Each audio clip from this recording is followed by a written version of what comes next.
What's going on, everyone? So the Lakers signing Alex Len really kind of gives you that centerpiece, gives you that big physical interior presence that you've been looking for. He's a guy that you could make an argument is the best option out on the market. Just a veteran, been there, done that, gives you some experience, right? 31 years old, true 7-footer, 250 pounds. I do like the pickup. I do think it was a good acquisition. I do think it was a good pickup. But obviously, we have to see how it plays out, how it works, right? He's a guy that I do think will start on some occasions. They'll probably still stick with Jaxson Hayes, I imagine, most of the time. But, you play Denver. Probably going with Alex Len in that matchup, right? Like, just kind of counter. It just gives you the versatility. And I think that could go a long way for the Lakers, right? Just having that versatility, particularly at the center spot in the interior, right? Having various rotations. Like you look at the 2020 team, right? You had Anthony Davis as your sort of skilled center. You had, JaVale McGee as your floor running high flyer, could block shots, but lob threat center. And then you had Dwight Howard, who was just the big physical interior center that was just the enforcer, right? He was the guy that was banging with the big boys and committing the hard fouls and getting flagrants and technicals and stuff like that, right? Like that was his role. That was his job. And I look at this Lakers team and you can see a bit of a version of that, right?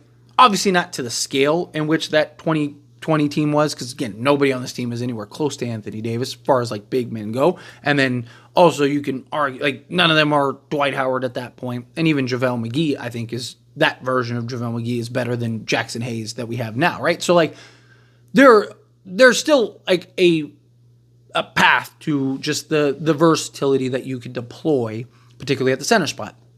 So what I want to go over is kind of the rotation, and they're still going to play small ball, right? I've seen a lot of comments from people that are like, good, now we don't have to see Rui and LeBron playing center anymore. No, on the contrary, it's still going to happen, right? Because the Lakers' best units are still going to be small ball units. And their best advantage points are probably still going to be more often than that small ball units. So the small ball thing is probably not going away, right? Maybe it's not deployed as much, but it's still probably going to be a big like weapon tool in their toolbox, so to speak. So expect that if you're somebody that's like, I don't want to see a small ball ever again, you're going to be incredibly disappointed. But all teams in today's NBA have a version of small ball, right? It varies, but for the most part, they do. Beauty of the Lakers, they have a big small ball, right? Like usually when you think small ball, it's like, 3 guards and like 2, 6'8" to 6'10" forwards, right?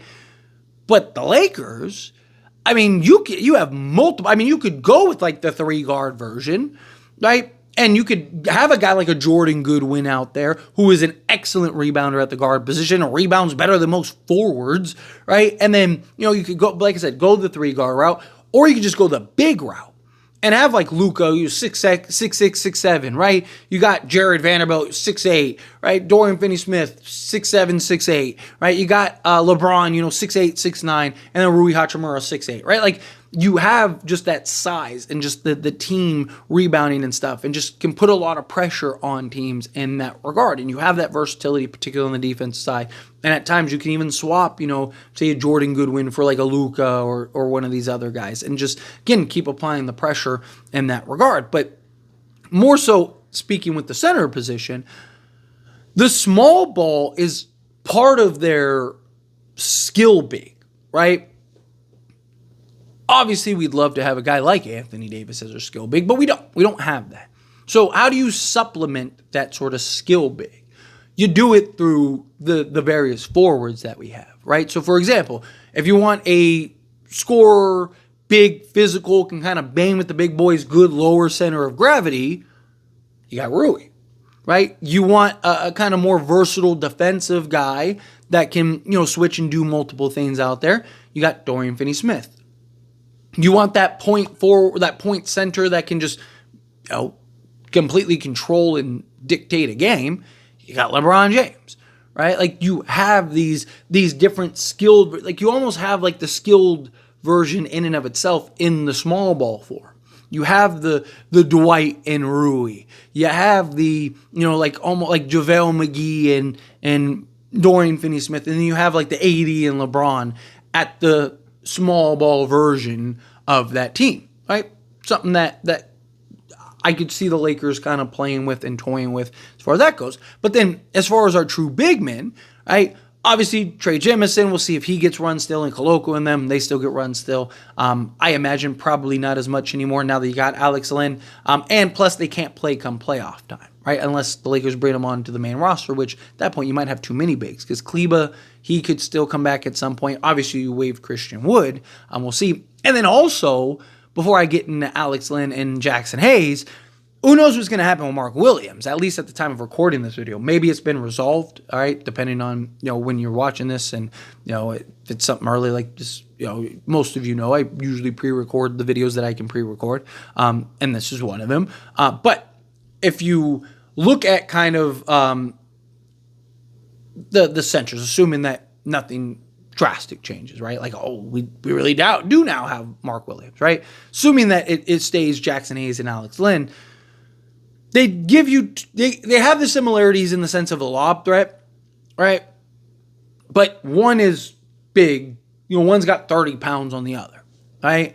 One is more of a high flyer at times. Like Jaxson Hayes at times can just jump through the roof, right? He's a better floor running back. He's more mobile, right? Alex Len, right? That's what he was known for coming to the league. Like just this floor running, athletic, versatile center that could just do multiple things out there on the basketball court. Very raw, needed a lot of work, all that, right? Well, now he's grown and he still can give you some level of offense. He's got nice little like kind of, hook shot, little bunny shot with either hand. He can kind of, take guys off the dribble a little bit, putbacks, rebounds, stuff like that. Most of his work is going to come from just the lobs, right? And just being in the right place. Good, strong, physical screen setter. Guy that can, set the picks, roll. He's good at being the slip man. So I think he's going to get a lot of opportunity in like the pick and roll action with LeBron and Luka and stuff. So he's a guy that's really going to reap and benefit from just LeBron and Luka creating for him. He's a guy that's also going to be able to get rebounds, including offensive rebounds. He's going to be getting putbacks, stuff like that. But he gives you what Jaxson Hayes doesn't, which is just that big physical interior presence who doesn't shy away from the contact, right? He's not as mobile as he used to be. He is a little more slow-footed now than he was, 5 years ago, but he still is athletic. He can still get up, right? He can still jump up there and block shots and, pin things at the rim and, bang with the big boys. But he's a guy that, you're looking forward to, like, again, you're playing Jokic, right? Big physical center. Well, okay, you throw Alex Len out there, and he can kind of bang with the bang. Obviously, you're never going to stop a guy like Jokic, but can you just at least be physical with him?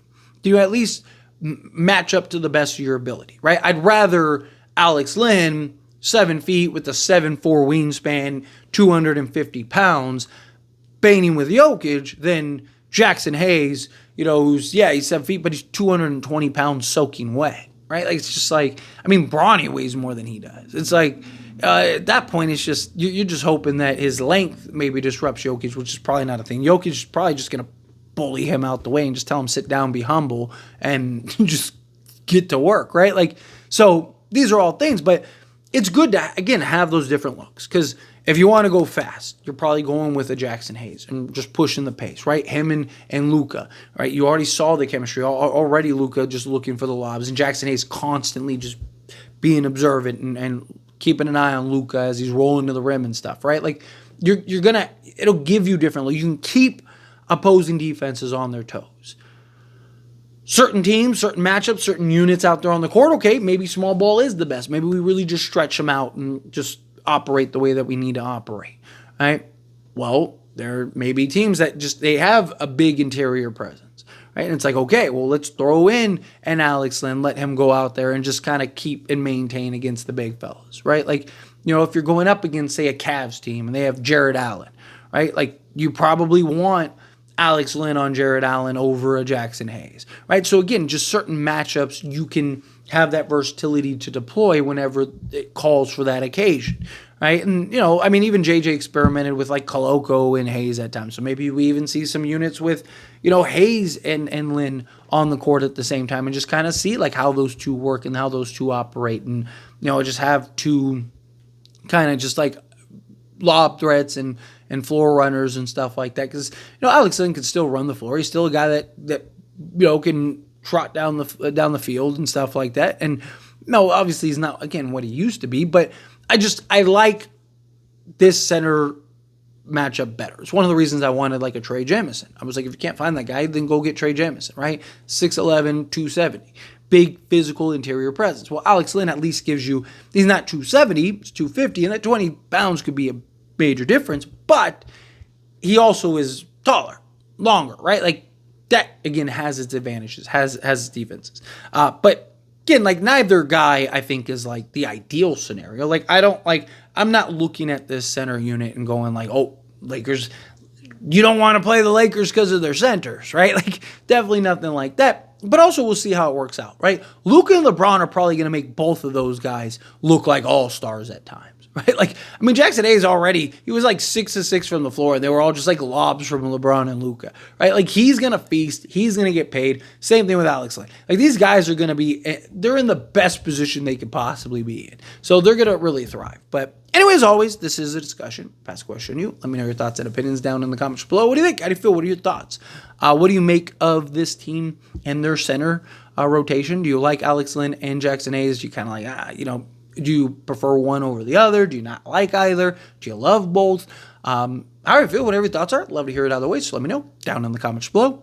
That being said, if you haven't liked this video, hit that like button. Helps me out. So we enjoy these types of videos, and I truly appreciate it. Not subscribe to the channel, hit that subscribe button. Turn on the bell notifications. Appreciate y'all. See you in the next one. Thank you.